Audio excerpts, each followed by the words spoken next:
Welcome back to another technical deep dive here in the debug zone. Today we're tackling a big question and breaking it down with us from other users. Hopefully this clears up some misconceptions and helps you get the answer you need.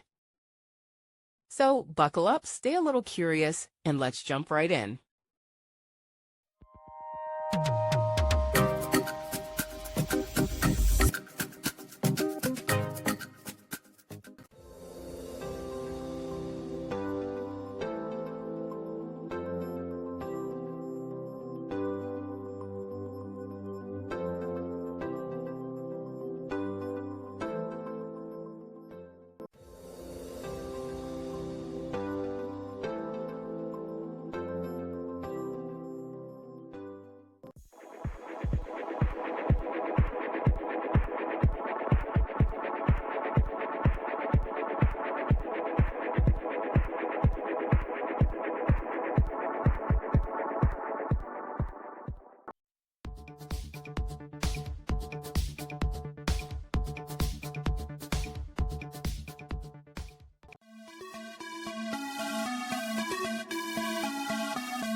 And that's a wrap.